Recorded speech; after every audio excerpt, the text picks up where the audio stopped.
Objeção à irmã White. Morreu na Igreja Adventista do Sétimo Dia, em 1915. A Igreja Adventista da Reforma começou em 1914. Ela não deixou a igreja, mas nela permaneceu até morrer.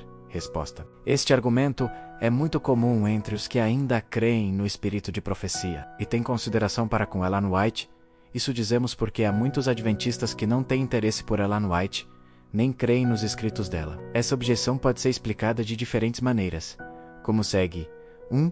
A serva do Senhor, Ellen White, não foi informada de tudo o que estava ocorrendo. A situação da Europa foi a ela relatada por seu próprio filho, em carta datada de 26 de 5 de 1915, ver em Defesa da Lei de Deus, páginas 43 e 44. Nos exemplos bíblicos, nem sempre os profetas conheciam a situação real do povo. Deus não lhes revelava tudo. Souberam de muitas coisas por informação de outros. Podemos relatar aqui um exemplo. Paulo foi um apóstolo inspirado.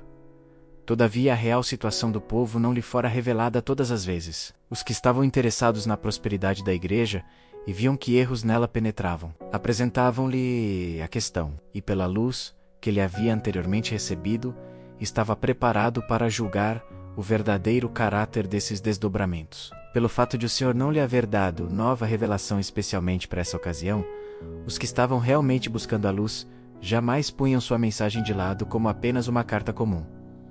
Não, de maneira nenhuma. O Senhor lhe havia mostrado as dificuldades e perigos que surgiram nas igrejas, e quando se desenvolvessem ele, poderia saber exatamente como tratá-las. Testemunies, volume 5, página 65. Foi esse também o caso de Ellen White.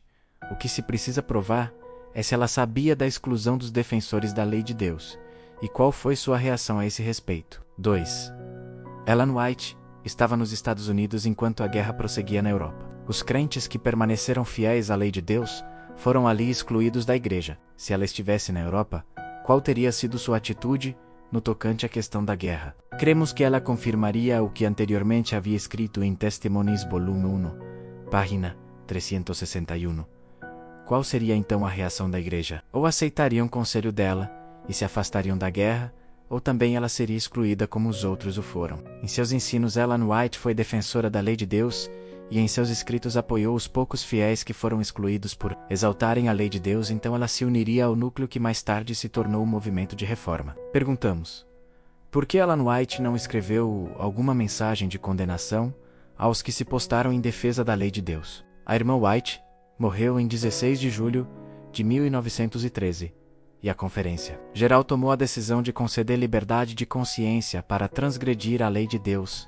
Alguns meses depois, em novembro de 1915, uma apostasia local poderia ser contida no início, mas quando a Conferência Geral tomou posição errônea, após a morte de Ellen White, a apostasia tornou-se denominacional. A traição ao reino de Cristo, Testemunhos para Ministros, página 17, ocorreu após a morte de Ellen White. N.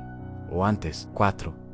Durante os últimos 2 anos de sua vida, Ellen White não escreveu para a igreja. Sua última mensagem foi dada à Conferência Geral em 1913. Toda a luz que ela recebera para o povo de Deus já havia sido dada, no período de 1914 a 1918. Quando a igreja estava mais necessitada dos conselhos dela, Deus a fez repousar. Semelhante situação existiu no tempo do profeta Samuel. Saul havia sido rejeitado por Deus enquanto que Davi havia sido ungido rei e era perseguido por Saul. Naquele tempo de maior necessidade, Deus chamou Samuel ao repouso. Foi quando a nação era torturada por conflito interno. Quando o conselho calmo e inspirado no temor de Deus dado por Samuel se mostrava mais necessário, foi então que Deus deu repouso ao seu idoso servo. Patriarcas e Profetas, página 664. Por que o Senhor tirou Samuel quando ele era mais necessário? Por que Ellen White foi tirada quando a igreja enfrentava grande crise? A exemplo de Samuel, ela já havia cumprido sua missão. Aos que apresentam essa objeção, por que Samuel não se uniu ao grupo de Davi, mas em vez disso ficou com o povo de Saul, e com eles permaneceu até o fim, e foi sepultado por Saul? Perguntamos.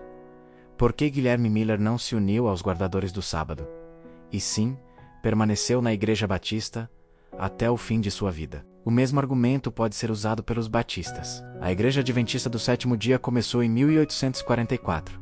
Guilherme Miller morreu em 1849. se os adventistas estivessem certos, Miller a eles se haveria unido, mas não o fez. Até a sua morte pertenceu à Igreja Batista, não à Igreja Adventista. Por que ele não se uniu aos adventistas? 5. Sim, o movimento de reforma da Igreja Adventista do Sétimo Dia não se organizou em 1914. Nesse tempo, havia muitos grupos organizados em diferentes países da Europa, constituídos dos que haviam sido tratados injustamente, ou seja, tinham sido excluídos da Igreja Adventista. Esses vários grupos usavam diferentes nomes locais, não pensavam em organizar-se como denominação separada. Procuravam ser reconciliados com a Igreja, esperando que seus dirigentes reconhecessem o erro cometido e o corrigissem. Sobre os esforços feitos para solucionar a questão, leia-se nosso livro em defesa da lei de Deus, o movimento de reforma da Igreja Adventista do Sétimo Dia. Foi oficialmente fundado e proclamado como organização mundial em 1925. Nessa ocasião, foram redigidos os princípios de fé e ordem eclesiástica. Daquele ano em diante, o movimento de reforma passou a existir como um movimento mundial separado. Isso, contudo, não ocorreu sem que se houvessem esgotado todos os recursos para a reconciliação. Portanto, por ocasião da morte da irmã White, o movimento de reforma, como tal, não existia. Ela não poderia ter morrido numa igreja que não existia. Além de tudo, Ellen White fez seu último apelo para reavivamento e reforma em sua última Testemunhos para Ministros, página 514, e viu que muitos estavam respondendo ao chamado de Deus, e que um grande movimento estava ocorrendo. Testemunhos para Ministros, página 515. Que movimento poderia ser? Cremos plenamente que foi o movimento de reforma da Igreja Adventista do Sétimo Dia, em resposta ao apelo divino.